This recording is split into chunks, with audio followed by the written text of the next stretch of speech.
Hi guys, Lauren here. I know it's been a while since I've done a video and I'm sorry for that. I have been, dealing with some health issues and just staying really busy with stuff. But I really wanted to share some thoughts with you guys. Um, and I don't know if my thoughts are related to the fact that I'm going to be 39 in 4 days and there's this sense of urgency more than ever related to that. I don't know if it's the fact that during this time of year I have a lot of grief in regards to my dad and have flashbacks to that last year of life with my dad and those last 6 months with my dad. And that may be playing a role in my thoughts and wanting to share this. Or just everything that's going on. And there's just a combined thing going on here that's kind of eating at me and me wanting to kind of share. Especially I know that right now, today specifically is a very hard day for some with the election and in the United States. And I want to share a story with you guys. As many of you know, I was my dad's legal guardian and was his caregiver for several years. In the last year of his life, in 2020, I moved him and my mom closer to where I live so I could help every day with taking care of him. And in 2020, there was an election going on. And so I had something that happened to me during this election in the past few days that brought up this memory for me, and kind of made me flash back. And it was that I had more than one person send me a message and say, hey, just reminding you to go and vote. Unless you're going to go vote for the other guy, then you can stay home.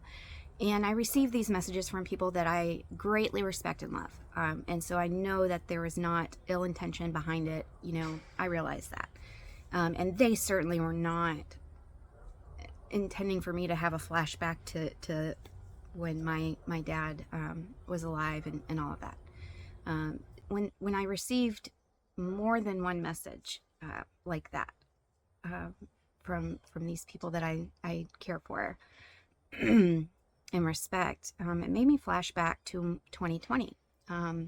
During that time, there was an election going on, and my dad was not doing great, but he was still able to go vote. We just had to put him into a wheelchair and take him to vote. I remember leading up to November, at that time, Trump was running, and I remember my mom. So let me give a little bit of background to get an idea of how I was raised. So my mom is a hardcore Republican. My dad was a hardcore Democrat. So I got both in my household. And it was very good in that I learned to listen to myself and to go by, what I saw as important for our country, not just based off of one side, but through the whole thing. And so I'm grateful in that, but definitely got heated in my house anytime politics were brought up, since dad was a Democrat, my mom was Republican. And I remember in 2020, where, dad was getting worse, and mom made this outrageous statement. She said, well, I'm just going to go ahead and do an absentee ballot for your father and fill it out as voting for Trump. He's not capable of doing it anyway. And naturally, I lost it. For those of you who know me, you know that everything I stand for is about a person having their voice and, and having the right to choose and things like that. And so for my mom to even jokingly say she was going to take that right away from my dad and send in a ballot, with somebody that he didn't specifically want to vote for, was very upsetting for me. And, I got very upset and yelled at her, and I told her she wasn't going to be doing it, and that, I would be taking dad, or helping him in whoever he wanted to vote for. It did not matter to me. I just wanted him to have the right to choose, because the way I saw it, he had already lost his voice in so many areas. And so many times, mom's speaking over him or speaking for him because it's easier, right? As a caregiver, when your loved one is having a hard time speaking and they're delayed, we don't really, as people, have the patience to wait for them to speak, because people don't realize, like, oh, it's coming. It's just delayed, right? And so we tend to speak for people. Well, especially in that last year, as he became more delayed, it wasn't that he could not respond, it was just delayed. And so he was capable of making the decision for himself. It just meant we had to be patient. And I did not want that decision taken away from him. And, most of you who know me know how important that is to me and how loud I was about dad having a choice in everything. And it's one of the reasons I became his legal guardian. So the reason I bring this up is when I was receiving messages about, oh, make sure that you go and vote. Unless you're voting for the other guy, then don't go. It flashed me back to this time with my mom and dad. And it really made me think, this isn't about who I voted for. It's not. It's about the fact that I have the right to choose who I vote for. And I remember my dad feeling just terrible, like, somebody who's already lost their voice and they're losing another part of themselves and they don't have that right. No matter what the choice is, that person feels ostracized. And the last thing I wanted was for my dad to feel like he had lost another choice. And I didn't want him to feel ostracized. And for a moment, I flashed back to that and remembered how he felt. And while I knew that the people who contacted me were well-intentioned, it still made me sad. And the last thing I want to do is take away anybody's rights. I don't want to take away anybody's rights to choose. And no matter who it is. Because at the end of the day, the people in this community and my friends and my family are the ones who matter. And I really started thinking about the right to choose as I thought about my dad and thought about, somebody trying to take away his right to choose, his right to vote. And how many others in the community feel that way, and feel ostracized. And I don't want anybody to feel that way. And then it led to, as I'm working on everything for this meeting in DC with the FDA next week, my right to choose. When it comes to clinical trials, this is our argument, the right to choose, when we go to the FDA. And I guess it just all hit me about choices and having a voice and the right to choose. And that's why I'm talking to you guys about it. Because as a community right now, we need to be supporting each other. Right now, it's so important that we show each other support despite any political views, despite any of it. And as I go into this meeting with the FDA next week, and I think about these things, and this doesn't change the way I go and fight for my HD community. I am still going next week to DC to fight in the exact same way. It doesn't change any of that. And that is my focus, is I control me, and I control the efforts that I put in and what I fight for and how I fight for it. And that's not going to change. And